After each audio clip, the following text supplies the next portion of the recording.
میرے بھائیوں اور دوستوں، یہ جو معراج کا واقعہ پیش آیا اور اس کے اندر جو حضور پاک علیہ الصلوۃ والسلام کو جو تحفہ ملا، اس میں سب سے قیمتی تحفہ جو ہمیں اور آپ کو ملا ہے حضور پاک صلی اللہ علیہ وسلم کے ذریعے سے، وہ نمازوں کا تحفہ ہے۔ جس طرح سے اللہ کے رسول کی معراج ہوئی، ایسے ہی ہر مومن جب نماز ادا کرتا ہے تو گویا کہ اس کو اللہ رب العزت سے سرگوشی کا اور ہم کلامی کا موقع ملتا ہے اور شرف ملتا ہے، اور گویا کہ نمازوں کے اندر کھڑے ہو کر کے وہ اللہ سے ہم کلام ہوتا ہے اور اللہ سے باتیں کرتا ہے۔ تو نماز بڑی عظیم الشان عبادت ہے یہ۔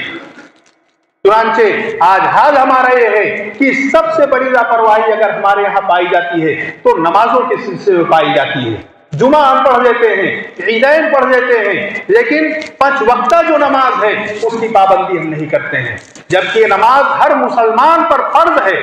حضور پاک صلی اللہ علیہ وسلم نے فرمایا کہ جب تمہارے بچے 7 سال کے ہو جائیں ان کو نماز کا حکم دو، اور 10 سال کے ہو جائیں اور اگر نماز نہ پڑھیں تو ان کو نماز چھوڑنے پر مارو۔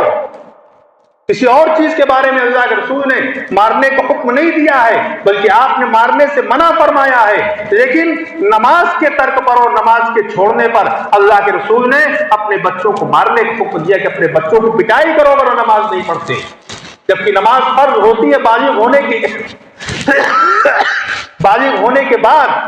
لیکن اس کی عادت پڑ جائے، نماز کا عادی بن جائے، نماز اس کی گھٹی کے اندر پڑ جائے کہ نماز چھوڑنا اسے کسی حال میں گوارا نہ ہو، اس لیے اس کی تربیت نماز کے لیے اسی وقت سے کرنا شروع کر دو جب وہ بچہ سمجھدار ہو، 7 سال کی عمر کا پہنچ جائے، اور جب بالغ ہونے کے بعد کہو گے تو اس کی عادت پڑنے میں دیر لگے گی۔ لیکن اگر اس عمر سے اس کو نماز کا عادی بنایا جائے گا تو وہ نماز کا عادی بن جائے گا، نماز کا پابند بن جائے گا۔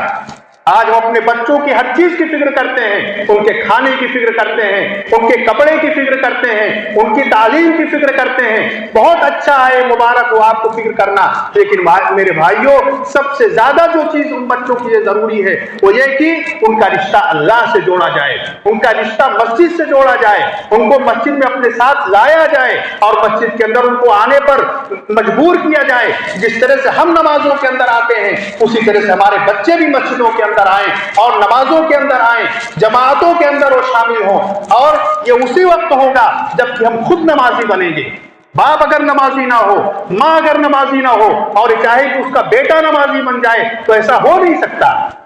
پہلے ہم کو نمازی بننا پڑے گا۔ اور نماز اتنی عظیم الشان عبادت ہے کہ نماز ایک مسلمان اور کافر کے درمیان گویا کہ حد فاصل ہے۔ اگر ایک آدمی نماز پڑھتا ہے اس کا مطلب یہ ہے کہ وہ مومن ہے۔ اللہ کے رسول نے فرمایا کہ جس کو مسجد آتے جاتے دیکھو اس کے ایمان کی گواہی دو، لیکن اگر وہ مسجد نہیں آ رہا ہے، وہ نمازیں چھوڑ رہا ہے اور اس کی کوئی پرواہ بھی نہیں کرتا ہے، جسے آج ہمارے معاشرے کے اندر ہے، اکثریت کا حال یہ ہے کہ بے نمازی ہے۔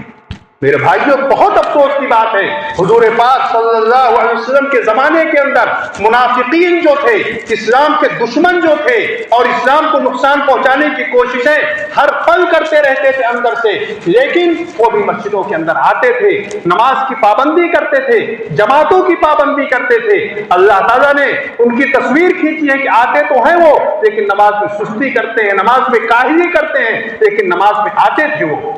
کہ آج ہم منافقین سے بھی زیادہ گئے گزرے ہو گئے ہیں، منافقین سے بھی زیادہ بدتر ہو گئے ہیں کہ ہم نماز کے لیے مسجد نہیں آ پاتے، ہمارے لیے بکواس کا وقت ہے، موبائل دیکھنے کا وقت ہے، ہوٹل سے چائے پینے کا وقت ہے۔ لیکن میرے بھائیوں ہمیں اور آپ کو سوچنا چاہیے کہ اللہ کے دربار میں آنے کے لیے ہمارے پاس 5 منٹ اور 10 منٹ کا وقت نہیں ہے۔ کتنی بڑی محرومی کی بات ہے یہ،